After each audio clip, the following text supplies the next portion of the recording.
来，请坐。装备的事，我来好好给你们讲讲。手工装备分3个等级，第1个等级词条随机，套装完成度随机，穿戴整体效果也随机。纯随机派啊，像开盲盒一样。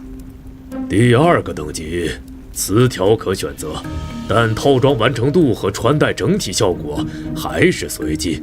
第3个等级词条可选，套装完成度能往上堆，穿戴整体效果也接近你所需的效果。这3个等级的装备也太棒了，这才叫手工套装啊！但第3个等级需要的人力物力也是最多的。第3个等级我不是很满意，我要打造的手工装一定是最完美的词条，完成度必须是100%，穿着效果也必须可控。这小子从业这么多年，没见过这么疯的。我那500万够吗？哎呀，不是费用的问题，像你说的这种效果，需要的材料甚至是第3等级的双倍不止。这些够吗？这够了，别倒了，我这小店就这么大。材料也太多了，都没地方下脚了。好东西，都是好东西啊！这老龟壳这么白净，纹路还这么特殊，莫非是深海巨兽的躯壳？没错。2转任务里的深海巨兽，你居然把它干掉了？没错。材料确实够用，就是费用这方面吧，还差点意思。你说个数吧。大概还要再加300万。800万，还不算材料费。老李，你这也太贵了。丫头，这小兄弟要的装备锻造难度太大了，我可真没坑你们。哎呀，想要每个部件都打造得非常完美，需要耗费的精力和时间都非比寻常。明天这个时候，我需要看到成品套装。这么着急吗？这时间也太赶了。是不是有困难啊？困难可以克服，但是得加钱。还要加多少？200万，算是加急的费用。这活儿得通宵干。这是500万，剩下的我用装备来补。这一套的价格应该超过500万了。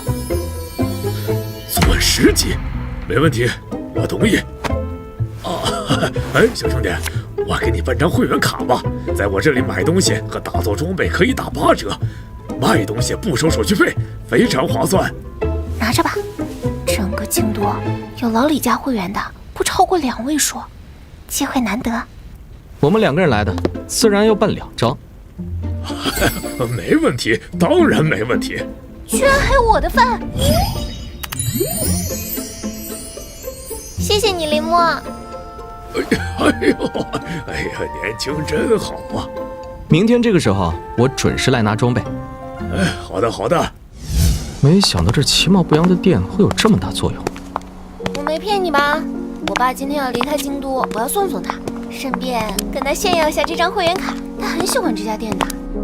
我还要准备比赛，你父亲这边我恐怕没办法送了。不过麻烦你帮我带句话。带什么话？帮我谢谢他，之前承蒙他不少照顾。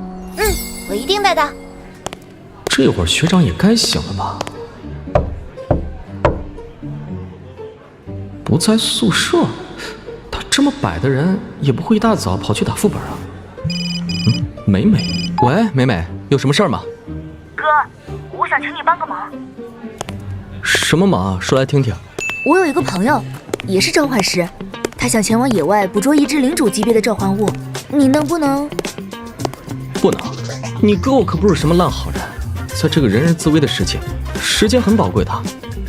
哥，他说，如果捕捉成功的话，可以给你50万作为报酬。嗨，提携后辈乃吾辈本分，下次把关键信息提前说好嘛。那个时间、地点，下午5点左右，到京都郊外的石坡小镇汇合。我们先到那边去买些材料和药剂，然后再出发。好。虽然50万不算多，但现在投喂的材料越来越难搞了，想升级召唤兽需要经济支持啊。看来我建立冒险团的计划该提上日程了。初夜，我这是在哪里？